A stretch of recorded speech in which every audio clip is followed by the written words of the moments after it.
Hi, and welcome to this episode of John's Motorcycle Rescue and Review. I'd like to wish all of my viewers out there a Happy New Year's.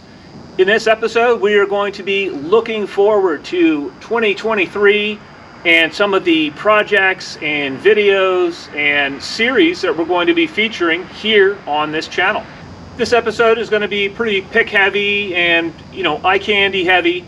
Since I'm standing here with this 1983 Suzuki GS 1100E, I will start with this bike. This bike is a more recent purchase and it only has 4,900 original miles on it. And so one of the series that we're going to be doing is actually getting this bike back on the road. That series has not started yet, but that's going to be airing in 2023. We'll go through it from front to back and we will basically make sure that every system on this bike is ready to rock, ready to function. Once this bike is ready and back out on the road, I'm going to be doing a review on the bike, and I'm also going to be doing some comparisons with other bikes in the garage. Another bike previously featured on this channel is Kawasaki's 1983 GPZ 1100. I will be continuing to work on that bike to bring it back to life. It kind of got set to the side last year, but I want to complete that project in 2023. A really cool comparison would be, once that GPZ is complete, would be to compare the GPZ back to back with this GS 1100E. Both of them were their kind of premier sport bikes from Suzuki and Kawasaki, so that might happen in 2023 as well. On the muscle cruiser front, we will be doing comparison videos between Yamaha's XS 1100 Special and the other muscle cruisers from the early 80s from Suzuki. That'd be Suzuki's GS 1100L, Honda's CB 900 Custom, and Kawasaki's CSR 1000. I may even do a four-way shootout between all of my early 80s air-cooled muscle cruisers. On the muscle cruiser front as well, I did pick up a Kawasaki Eliminator 900, and so there will be more comparison videos with that bike compared to the other muscle cruisers currently in the garage. We will be hosting, as I buy more modern bikes as well, I will be featuring videos on those. I don't at this point know what those are going to be because I haven't bought them yet.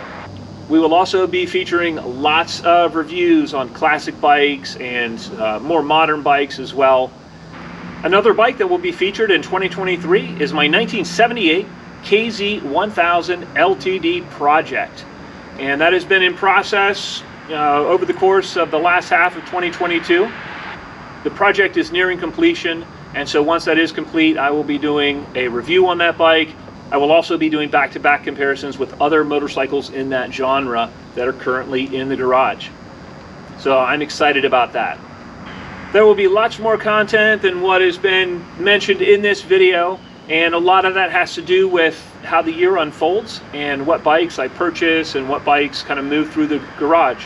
Another series of videos that I'm thinking about for 2023 is a series titled Bikes I've Owned Before. Over the course of my life, I have been blessed to have owned many different cool types of motorcycles. A lot of them are classic bikes, some of them were more contemporary at the time that I owned them. You're seeing pictures of some of the bikes that I've owned before. Some of them were more pedestrian, some of them were considered classics and a little bit more exotic. It's been a fun journey, and it would be nice to kind of share the memories of those different bikes and my experience on them and kind of my riding impressions of those bikes, even though I don't currently have them in the garage to do a current review on.